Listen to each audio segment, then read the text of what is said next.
सभी future medicals और parents को विद प्रकाश वेन्यूअल का नमस्कार। आज के इस वीडियो के माध्यम से हम आपको बताना चाहेंगे कि किस तरीके से बहुत सारे कंसल्टेंट्स बच्चों को गुमराह कर रहे हैं।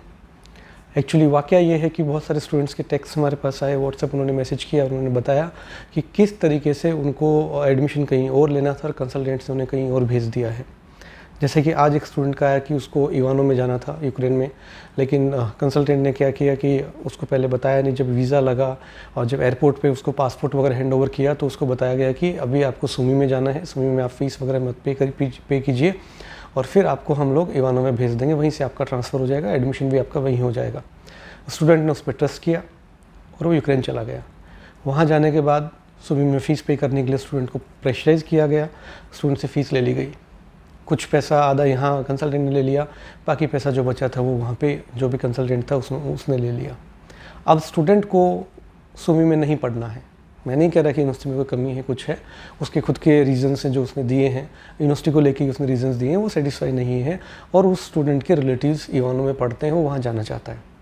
लेकिन कंसल्टेंट उसको ये बोल रहा है कि आप पहला सेमेस्टर यहाँ पढ़ लीजिए और सेकेंड सेमेस्टर में मैं आपको इवानो में भेज दूँगा।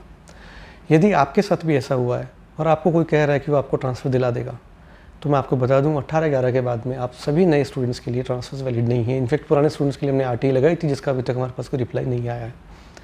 तो यदि आप इस ऐसी धोखाधड़ी के ठगी के शिकार हुए हैं तो आप ट्रांसफ़र लेने का प्लान बिल्कुल दिमाग से निकाल दीजिए। आप यदि अपने आप को एडजस्ट वहाँ कर सकते हैं तो आप अपने आप को एडजस्ट कर लीजिए, या फिर आप अगली साल कोई नया यूनिवर्सिटी देख सकते हैं।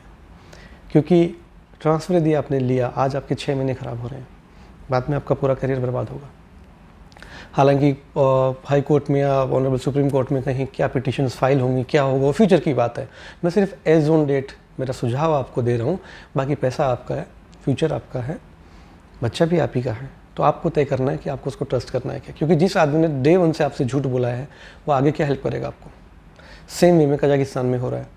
कजाकिस्तान में जिन स्टूडेंट को मान लीजिए किसी यूनिवर्सिटी में जाना है, लाइक अभी जैसे कजाक नेशन में कुछ स्टूडेंट्स को जाना था, लेकिन जनवरी बैच में भी डिले है। अब वो कितना डिले होगा आइडिया नहीं है। सुनने में है कि जनवरी फर्स्ट वीक से वो लोग ऑफर लेटर्स, एडमिशन लेटर्स दे सकते हैं।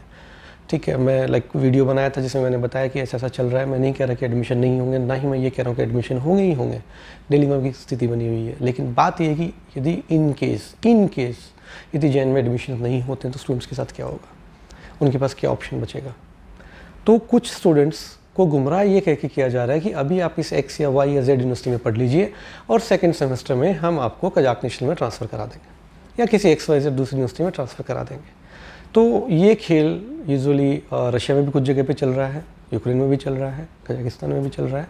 तो मेरा आप सभी से एक निवेदन है कि यदि आपके सामने ऐसी परिस्थितियाँ आ रखी हैं तो आप सोचें समझें, पहले तो ये डिसाइड करें कि आप क्या उस पर्टिकुलर यूनिवर्सिटी में पढ़ सकते हैं, वहाँ कोई कमी नहीं है, कुछ नहीं है, तो आप कंटिन्यू करने की कोशिश कीजिए। इस सब के पीछे मत जाइए कि आपके रिलेटिव्स वहाँ हैं। यदि एजुकेशन अच्छा है, फैसिलिटीज़ अच्छी हैं, तो आप वहाँ रह के अपने आप को एडजस्ट करने की कोशिश कीजिए।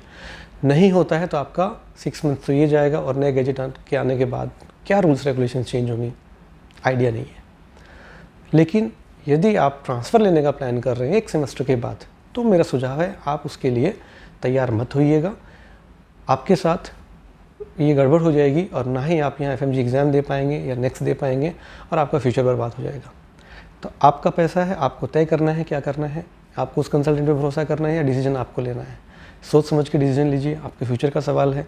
6 साल बाद 35 से 40 लाख रुपए लगे हुए होंगे तो हम ना दोबारा पैसे दे पाएंगे, ना हमारा टाइम लौट पाएगा।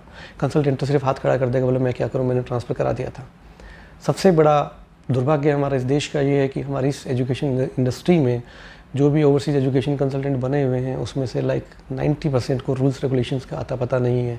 80-70% शायद अब्रॉड नहीं गए हैं, गए तो एक कंट्री गए होंगे, दूसरी कंट्री नहीं गए हैं और सब अपने फ़ायदे की, अपने मुद्दे की बात कर रहे हैं। जो सब्ज़ी बेचता था वो भी वहाँ उसको धंधे में इनकम नहीं हो रही, यहाँ आ गया, एक एडमिशन में 50,000 से 1 लाख 2 लाख कितना कमा रहे, तो ये बिज़नेस में फल फूलने लग गया। कोई बात नहीं, नया गैजेट आया है, आप सब लोग कभी धीरे धीरे वापस पुराने बिज़नेस में जाना पड़ेगा। और सारे कंसल्टेंट भाइयों को मेरी एक रिक्वेस्ट है और एक सलाह है फ्री में कि ज़्यादा एक्सपेंशन मत कीजिएगा, क्योंकि गैजेट आने के बाद क्या होगा अंदाज़ा नहीं है। कौन कंट्री अपने रूल्स रेगुलेशन चेंज करेगी, कौन नहीं करेगी, उसका भी अंदाज़ा नहीं है। आपको हमारे वीडियोस कैसे लगते हैं कमेंट करना मत भूलिए। यदि आपने हमारे चैनल अब तक सब्सक्राइब नहीं किया तो चैनल सब्सक्राइब करना मत भूलिएगा और बेल आइकन बटन को भी प्रेस कर दीजिए, जिससे आगे आने वाले हमारे हर वीडियो का नोटिफिकेशन आपको टाइम पे मिलता रहे। धन्यवाद।